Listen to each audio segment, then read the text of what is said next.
Está começando agora mais um painel do Web Summit Porto Gente 2017. Hoje nosso convidado é Carlos Eduardo Bueno Magano, que é mestre em Engenharia Civil pela Poli e foi diretor executivo da Rumo, da Cosan e do TES, correto? Certo. Bom, Magano, muito obrigado por visitar o Porto Gente e participar desse nosso projeto. Queria que você falasse um pouco a respeito do modelo ideal hoje de concessão, de arrendamento, de licitações no setor portuário. Esse é um tema muito espinhoso e que gera muitos debates, então eu te convidei aqui para falar um pouco sobre a manifestação de interesse privado nos projetos do setor de portos. Essa manifestação do interesse privado, ela tem uma discussão que já vem de longa data, né?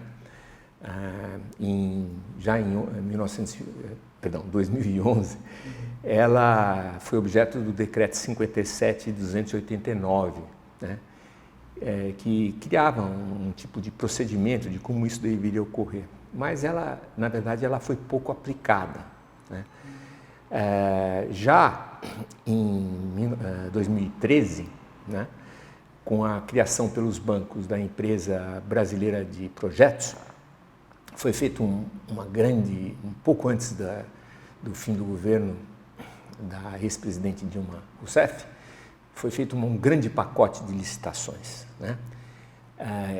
Quando esse pacote foi posto na rua, foi questionado e o assunto entrou num debate entre as agências de governo e o Tribunal de Contas da União.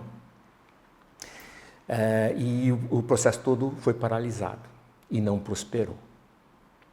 Depois, houveram marchas e contramarchas entre as agências de governo e o Tribunal de Contas, o que acabou por indicar a necessidade de edição de um novo decreto, que foi o Decreto 8.428, de 7 de abril de 2015, isso já mais recente, né? E já na última gestão da ex-presidente Dilma Rousseff. Muito bem, esse decreto, ele prosperou, né? Já existem casos, tanto aqui em Santos, como no Rio de Janeiro e no norte do país, há casos em que ele foi dado continuidade, né?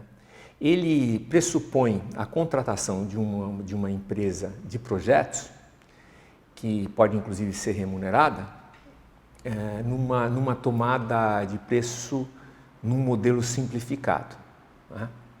O governo pode escolher uma vitoriosa, se houverem mais de uma, ele pode inclusive adotar um projeto misto das duas projetistas, né?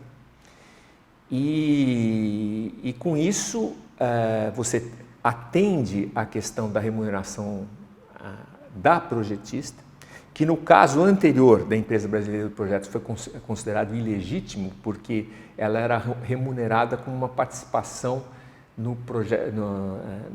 na viabilidade da empresa ganhadora executar o projeto. Isso que era o objetivo dela e assim que ela era remunerada. E aqui não, a empresa de projeto ela é remunerada dentro do escopo do próprio governo, né?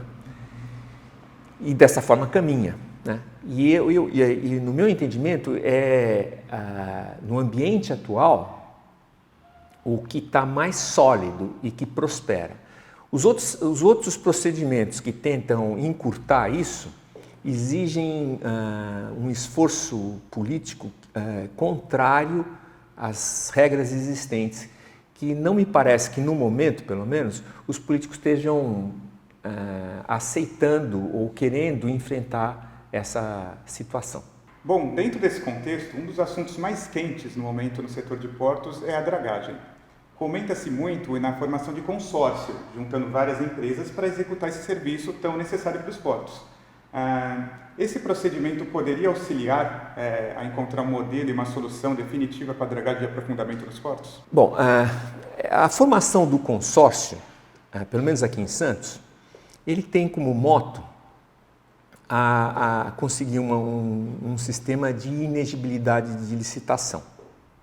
É claro que você poderia dar prosseguimento ao rito previsto no procedimento de manifestação privada, e isso recair numa licitação em que provavelmente quem iria participar seriam as empresas que executam o serviço de dragagem. Entretanto, os operadores, pelo menos aqui de Santos, eles entendem que isso não é um modelo que lhes satisfaz, que muito melhor seria se houvesse o controle da operação de dragagem pelos operadores que são os usuários do sistema, né? Mesmo nesse caso, né, me parece que o melhor procedimento seja o do uso do procedimento de manifestação de interesse privado, né? Por quê? A razão é muito simples. Para se celebrar um contrato, seja um contrato que tenha licitação ou que não tenha licitação, você tem que ter a definição do contorno, dos índices operacionais a serem atingidos. Você tem que criar um projeto a ser executado de manutenção em investimento, os limites e tudo mais, né? O governo não tem um corpo técnico especializado para esse fim. E se ele decidir fazer o projeto, esse projeto normalmente é muito demorado. Então, se existirem empresas interessadas em fazer o projeto e esse projeto possa ser remunerado através do próprio procedimento, ao final dele, o governo teria a opção de ir para a licitação ou não, né? E no caso, o que teria que os operadores de Santos demonstrar seria o seguinte, que a situação, se abrigasse todos os operadores de Santos, né, que poderia recair num caso de inexigibilidade de licitação, mesmo pela 8666, né, que é o procedimento correto, né? Então, é inelegível porque abrange todo mundo que quer participar do processo, né? E daí, se você criaria uma empresa de propósito específico, formada pelos operadores portuários que queiram participar, e poderia celebrar o contrato recaindo num caso de inexigibilidade de licitação. E atender a estrutura regulatória existente.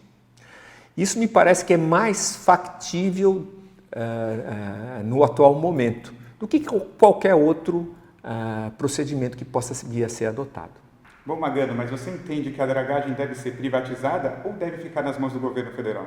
Bom, com certeza, na minha opinião, a pior hipótese é que ela fique na mão do governo federal.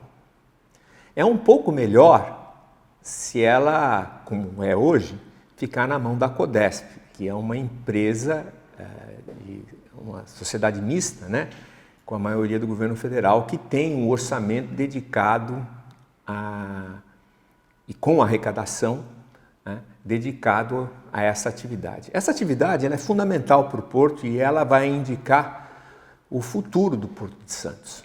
Mas mesmo na mão da Codesp, o que a gente tem visto é o seguinte, não raras vezes você tem situações de obrigatoriedade de entrega do contrato em casos excepcionais, sem licitação, você tem muitas vezes falta de recursos e tudo é resolvido no último momento, né, sem um plano. Dragagem é uma atividade altamente técnica, né? Você tem dragagem de berço, que tem que ser compatível com a dragagem de aproximação, que tem que ser compatível com a dragagem do canal, e tudo isso é certificado. Então, isso daqui tem que ter um cronograma coerente, né?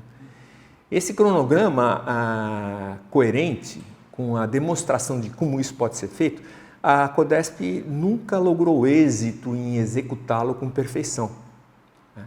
E sempre atrás aqui ou atrás ali, e a gente tem situações em que temos um risco alto de termos que informar o público que a profundidade não é mais essa, passou a ser aquela, e isso tem um impacto no comércio.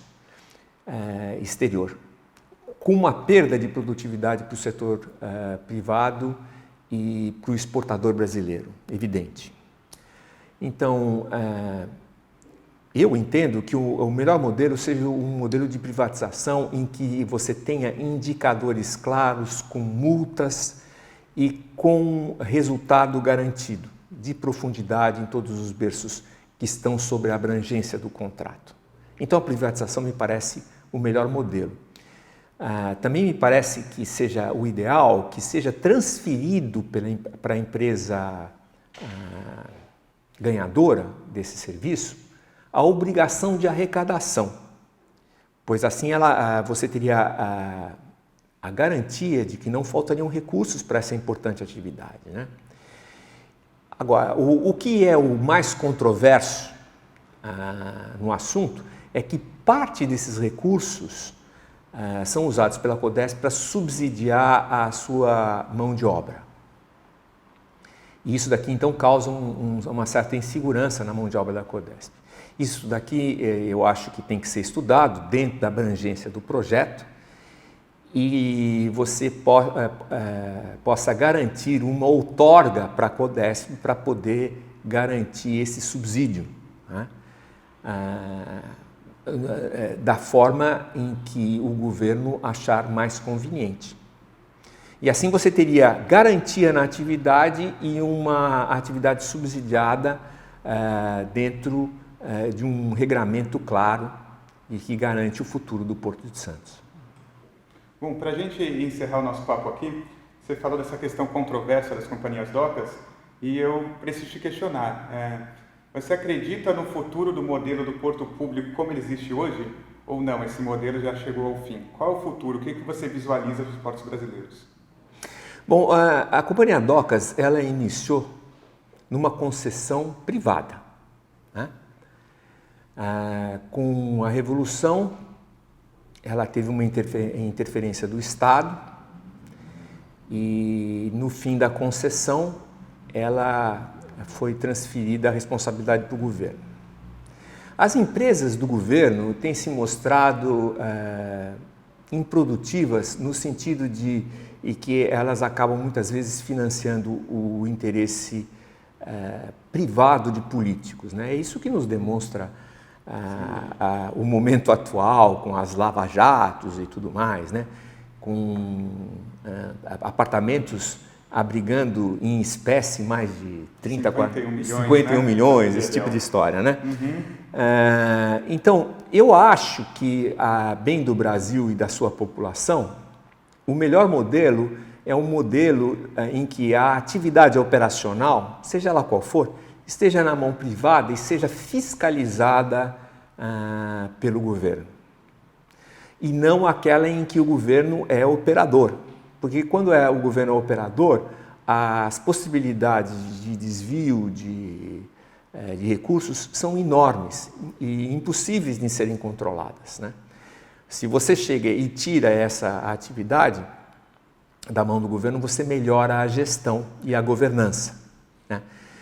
No momento, a dragagem, ela tem um problema de governança, né? Ela é uma atividade em que existe um risco operacional de descontinuidade e de equívoco no andamento do projeto enorme, né? Se ela for feita ao abrigo de um contrato com um projeto bem estruturado, isso melhora imensamente a produtividade e não impede que você tenha todas as outras necessidades da comunidade local satisfeitas, né? Isso não quer dizer que, sei lá, daqui a uns 20 anos a gente não queira mudar de volta, né? Pode até ser. Como já aconteceu várias vezes. Como já aconteceu, né? Já vai, volta, vai, volta. Eu acho que não há problema em relação a isso, porque todo modelo tem uma parte boa e uma parte ruim, né? Agora, o momento é de privatização, indiscutivelmente. Não, sem dúvida. Fica aí o recado, quero agradecer muito sua participação aqui, Magano, enriquecendo bastante o Web Summit Porto Gente. Logo aqui embaixo do vídeo você encontra detalhes sobre as legislações citadas, tudo que for referente ao tema aqui abordado, tá bom? Muito obrigado e até a próxima.